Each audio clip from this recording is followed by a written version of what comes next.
Hello, എല്ലാവർക്കും പുതിയൊരു വീഡിയോയിലേക്ക് സ്വാഗതം. ഇന്ന് ഞാനിപ്പോൾ പെട്ടെന്നൊരു ഫേസ്ബുക്ക് പോസ്റ്റ് കാണാനിടയായി. ഫേസ്ബുക്കിൽ ഞാനിങ്ങനെ സ്ക്രോൾ ചെയ്യുന്ന സമയത്ത് നിങ്ങൾക്ക് ഇവിടെ കാണാൻ പറ്റും. 15 മാസത്തെ ആക്രമണങ്ങൾക്ക് ശേഷം പ്രാബല്യത്തിൽ വന്ന വെടിനിർത്തലിനിടയിലാണ് പുതുക്കിയ കണക്കുകൾ ഗാസ ഭരണകൂടം പുറത്തുവിട്ടത്.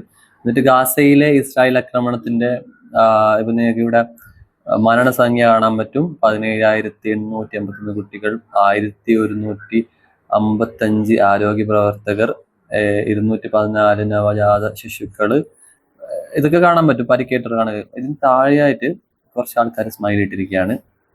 ആ സ്മൈൽ ഇട്ട ആൾക്കാരൊന്ന് ശ്രദ്ധിച്ച് നോക്കിയാൽ നിങ്ങൾക്ക് കാണാൻ പറ്റും. എന്താണ് ഇത്? ശരിക്കും പറഞ്ഞാൽ ഇവര് മനുഷ്യരാണോ അല്ലെങ്കിൽ വല്ല നരഭോജികളാണോ? ആക്ച്വലി ഇത് സംഭവം ശരിയാണ്. മുസ്ലിംസിന്റെ ബേസ് ചെയ്തിട്ടുള്ള പോസ്റ്റാണ്, അവരെ കൊന്ന പോസ്റ്റാണ്.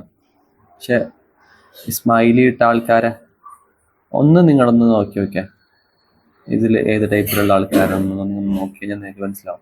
അറ്റ്ലീസ്റ്റ് ഒരു മനുഷ്യത്വം എന്നുള്ള ഒരു സംഭവം ഇവർക്കില്ലാതെ പോയല്ലോ എന്നുള്ള ഒറ്റൊരു ഇതാണ് എനിക്കുള്ളത്, വേറൊന്നുമില്ല. അപ്പൊ ഈ ഒരു പോസ്റ്റ് കാണിക്കാൻ വേണ്ടിയിട്ടാണ് ജസ്റ്റ് നിങ്ങളെ ഞാൻ ഈ ഒരു വീഡിയോ ചെയ്തത്.